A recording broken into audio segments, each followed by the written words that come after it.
Salam planter Indonesia. Assalamualaikum warahmatullahi wabarakatuh. Di sore hari yang berbahagia ini bertepatan sedang banyak tugas tapi menyelakan untuk menjawab pertanyaan dari sahabat The Brondol semuanya. Assalamualaikum Pak Pendi, bisakah diurutkan pemupukan untuk tanaman sawit yang telah produksi?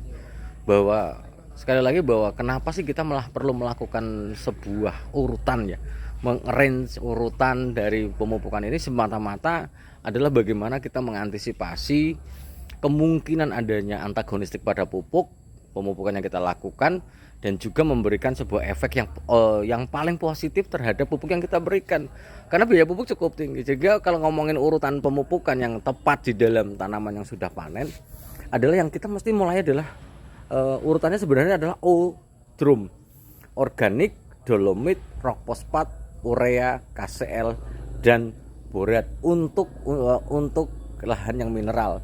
Tapi kalau untuk lahan gambut urutannya adalah dolomit, dolomit, rock fosfat, urea, KCl, borat, dan Cu. Hal ini sangat penting untuk dipahami bahwa sahabat The Brondol. Kenapa sih di dalam lahan gambut juga tidak ada organiknya?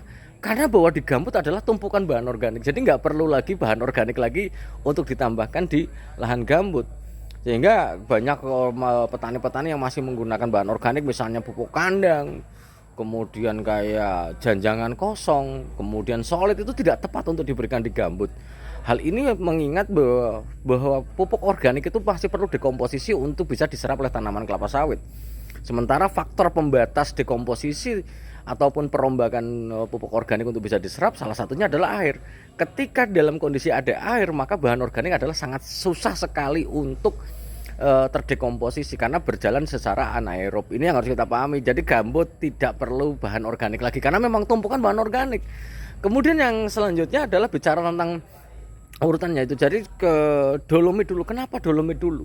Adalah bagaimana memberikan efek terhadap dua sisi, yaitu peningkatan pH dengan kandungan CaO yang hampir 30% itu sendiri.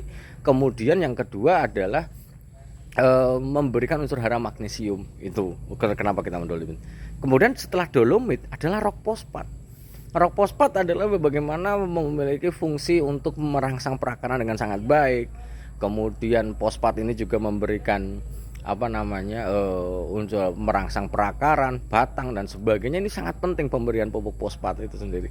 Sehingga setelah dolomit dan rock fosfat, dan ini diberikan dengan jeda waktu 2 minggu juga tidak masalah. Karena apa? Karena dia bahannya adalah sejenis, terbuat dari batuan yang digerus saja sehingga menghasilkan pupuk dengan ukuran mesh tertentu itu. Jadi berdekatan juga nggak apa-apa. Bahkan di lubang tanam pun dicampur juga nggak ada masalah. Sehingga mau diberikan bersamaan pun nggak ada masalah. Salah satunya misalnya di tanaman yang belum menghasilkan pada umur 3 bulan, rock fosfat dan dolomit diberikan pada minggu pertama, urea dan KCl diberikan minggu ketiga atau keempat. Kemudian setelah dolomit, rock fosfat, maka kita masuk urea mas, sehingga pemberian setelah pH-nya bagus, kemudian fosfatnya tersedia untuk perangsangan akar. Dan jangan lupa fosfat adalah bagian dari energi untuk penyerapan unsur hara dan air oleh tanaman kelapa sawit. Harus ada fosfatnya. Jangan lupa, jangan mupuk hanya menggunakan urea KCl juga jangan, tapi harus ada fosfatnya. Karena dia adalah menjadi energi hasil dari fotosintesis nanti, adalah bagiannya harus ada fosfatnya.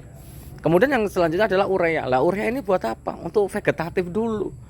Jadi untuk menghijaukan daun, sebagai penyusun klorofil hijau daun, memberikan pertumbuhan kerenyahan pelepah, mekarnya pelepah, itu juga butuh nitrogen misalnya, sehingga untuk sumber nitrogennya bisa kita menggunakan urea yang kadarnya adalah 46% nitrogen.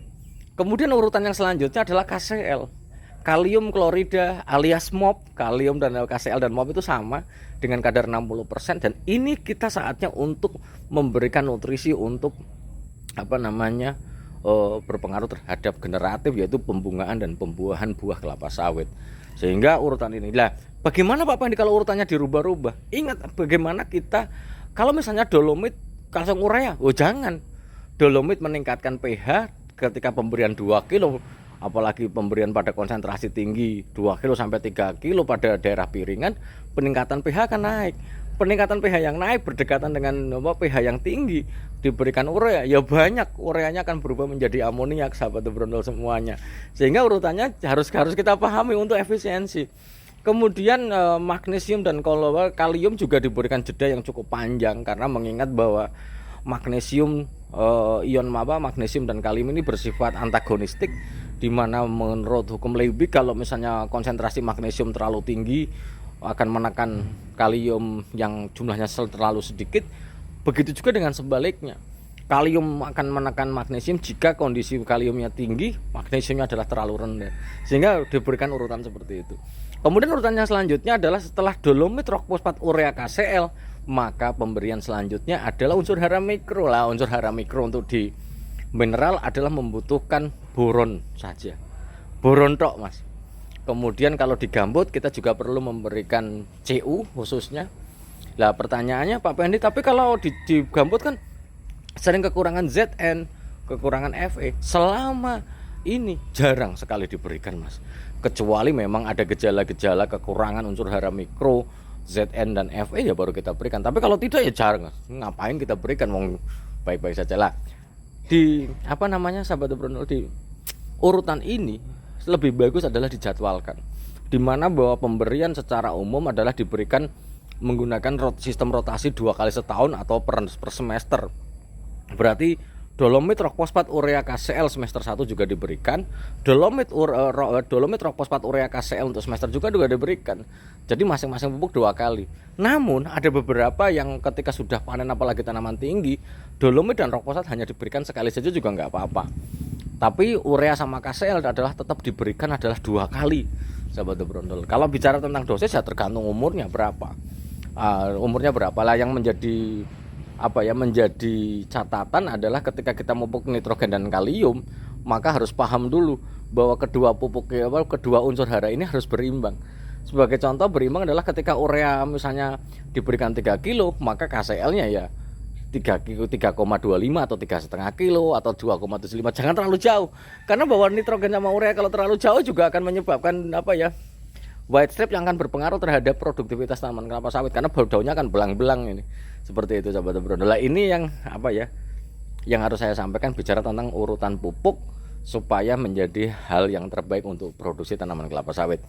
Dan yang harus saya garis bawahi selanjutnya adalah pemberian bahan organik lain. Jangan pernah berpikir bahwa pemupukan akan selesai hanya menggunakan NPK tok. 13,8,27,4 plus 0,5 boron itu juga memiliki kelemahan. Ketika digunakan untuk di lahan mineral, maka ya tetap harus ada dolomit. Begitu juga dengan di gambut harus ada dolomitnya dong. Gitu. Lah, yang sering menjadi salah adalah ketika sahabat The Brondol memiliki memberikan pupuk dolomit itu terkadang terkecoh oleh namanya kaptan. Kapur pertanian itu memiliki rumus kimianya CaCO3 yang rata-rata CaO-nya itu adalah 80-85%. Sementara kalau kita menggunakan dolomit, rumusnya adalah kalsium CaMgCO3 2 kali. Kalsium magnesium karbonat yang kadar CaO-nya 30%, MgO-nya adalah 18-22%. Ini yang harus kita berikan. Jadi kalau misalnya kita menggunakan kapur pertanian tok tanpa menggunakan dolomit, lah magnesiumnya dari siapa? Loh, kan harus ada bahwa sumber unsur hara makro tanaman kelapa sawit itu ada 4. Ada kalium pada urutan pertama, nitrogen urutan kedua, fosfor magnesium urutan ketiga, dan fosfor urutan keempat sebagai bentuk unsur hara terbanyak yang diserap tanaman kelapa sawit. Begitu juga ketika sahabat The Brondol, Pak Pendi, bagaimana urutannya kalau kita menggunakan dolomit menggunakan NPK? Maka dolomit dulu sebulan baru masuk NPK-nya. Apakah mau NPK misalnya 13,8,27 ataupun NPK 76,35 yang untuk gambut dan sebagainya, ya tetap harus ada dolomitnya.